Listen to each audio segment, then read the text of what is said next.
बिहार के नवादा में एक घटना घटी है जिसमें महादलितों के कई घरों को जला दिया गया है। हमारे साथ हैं केंद्रीय मंत्री जीतन राम मांझी। मांझी जी, महादलितों का परिवार है और कई दबंग आए वहां पर, उन्होंने आग लगा दी घरों को। क्या कहेंगे आप? विपक्ष हमला कर रहा है, आरजेडी हमला कर रही है। देखिए, हमें भी सूचना मिली समाचार पत्रों से, सूत्रों से, तो तुरंत ही हमने वहाँ के एसपी से बात किया कि आखिर क्या बात है, हमको बताइए। तो उन्होंने कहा कि बात सही है कि कल कुछ लोग आए और लोगों के घर में, खास करके मुसहर चमार जाति के लोगों के घर में आग लगा दिया। कारण क्या हो सकता है पूछने पर उन्होंने कहा कि जहाँ पर मुसहर और चमार जाति के लोग रह रहे हैं वो वैसी ज़मीन है जो बिहार सरकार की मानी जाती है, और इस पर कुछ लोग पहले से अपना दावा पेश कर रहे थे कि ये ज़मीन मेरी है, इसलिए मुकदमा भी चल रहा है। 144 का भी कार्रवाई चल रही है। जी। इसी बीच में ये घटना घटी जिसका कारण ये था कि उन लोगों को समझ में आया कि 144 का जो निस्तारण होता है, पराया जिसका कब्जा रहता है उसी को हो जाता है। जी। तो वैसी परिस्थिति में जो पक्षकार थे, जो कि दूसरा पक्ष के लोग, वो लोग कुछ लोगों से मिल करके, जिसमें कुछ शेड्यूल कास्ट के लोग भी हैं, लेकिन अधिकांश लोग दूसरे तबके के लोग हैं, दूसरे पार्टी के लोग हैं, उन लोगों ने मिल करके ये बरदार दिया। ये बात सही है कि घटना घटी है, करीब 15-16 घर जले हैं, किसी के मरने की कोई सूचना नहीं दी उन्होंने। हाँ, घायल कुछ हुए हैं जो चिकित्सारत हैं, और कार्रवाई बहुत तत्काल लोग शुरू कर दिया है। उसमें 12 लोगों को अरेस्ट किया गया है, जिसमें सभी के सभी यादव जाति के लोग हैं।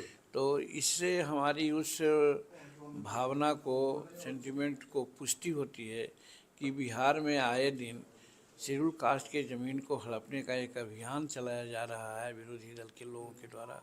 चाहे परवाना का ज़मीन हो, पर्चा की ज़मीन हो, दखल हो या बेदखल हो, उसी क्रम में ये घटना घटी है।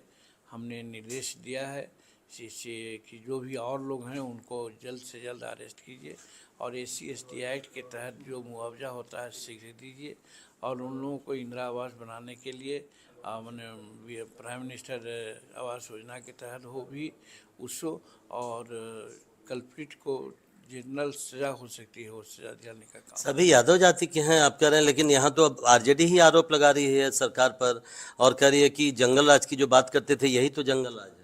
सवाल ये है कि अरेस्ट कौन हुआ है? एसपी तुरंत ही जो वहाँ पर घटना पर अंजाम देने वाले लोगों को अरेस्ट किया है, वो कौन है? अगर वो यादव जाति के नहीं हैं तो उनकी बात को मैं मानता हूँ, लेकिन यदि वो यादव जाति के हैं तो कहा जा सकता है कि वो सब उन्हीं के चट्टे पट्टे लोग हैं जो इस तरह की घटनाओं का अंजाम देते हैं। तो इस घटना के पीछे कौन जिम्मेदार है आपको लगता है? क्या आप किसकी ओर इशारा कर रहे हैं? हम 22 तारीख को वहाँ जाएंगे।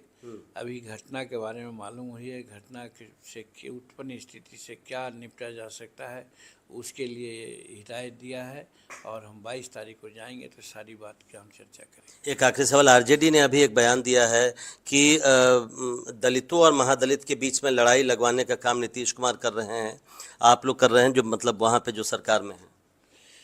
देखिए, सुप्रीम कोर्ट ने एक अपना निर्देश दिया है, सुझाव दिया है कि शेड्यूल कास्ट में क्रीमी लेयर को होना चाहिए जैसे अन्य समाज में है, और फिर शेड्यूल कास्ट का वर्गीकरण होना चाहिए। जो समाज में आज आर्थिक दृष्टि, शैक्षणिक दृष्टिकोण से, सामाजिक दृष्टिकोण से आगे नहीं बढ़ा है, उसको आगे बढ़ाने का एक ही उपाय है कि वर्गीकरण किया जाए।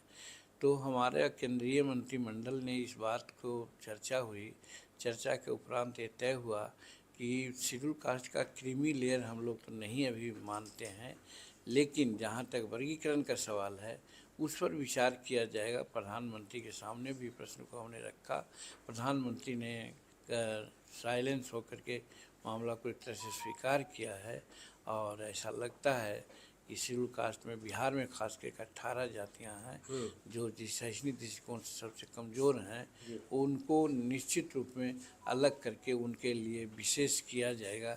और ख़ास करके ज़मीन का भी मामला है, उसमें उन लोगों को ज़मीन के साथ साथ आवास भी मुहैया कराने की बात हो। इसका निदान आप उपवर्गीकरण मानते हैं, जो सब क्लासिफिकेशन की बात हो रही है। निश्चित है। आप जोड़िए ना कि एक तरफ धोबी जाति के लोग हैं जिनकी जनसंख्या 0.68 है जनसंख्या, और नौकरियों में उनकी भागीदारी है 3.14।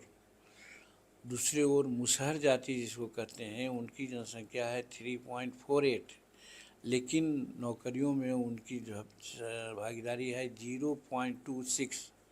तो क्या यही चीज़ रहना चाहिए? नहीं, ये तो लेकिन लॉ एंड ऑर्डर की समस्या है ना। कहाँ लॉ एंड, इसमें लॉ एंड जो ऑर्डर समस्या है। ये नहीं, जो मारपीट हुई है या केस मुकदमा हुआ है या आगजनी हुई है वो तो लॉ एंड ऑर्डर का मामला है। लेकिन ये जो आप वर्गीकरण की बात कहा, हम उस पर कर रहे हैं। वर्गीकरण तो होना ही चाहिए, वर्गीकरण में लॉ एंड ऑर्डर का कौन बात है? सिर्फ और सिर्फ कोई आदमी दिल्ली पहुंच गया है 1 साल पहले और कोई अभी मुगलसराय स्टेशन पर ही अटका हुआ है, तो दिल्ली लाने के लिए तो उसको स्फूर्ति दिया जाएगा ना, कुछ विशेष बल दिया जाएगा ना। उसी प्रकार से वर्गीकरण का सवाल है। बहुत हाँ ठीक है। बहुत बहुत शुक्रिया। तो जो घटना घटी है उसके लिए जो लोग जिम्मेदार हैं उनको पकड़ा गया है, और जो लोग अरेस्ट किए गए हैं वो सभी यादव जाति के हैं, इसलिए आरजेडी को इस पर बोलने का हक नहीं है, ये कहना है जीतन राम मांझी का। नई दिल्ली से प्रशांत, एनडीटीवी इंडिया।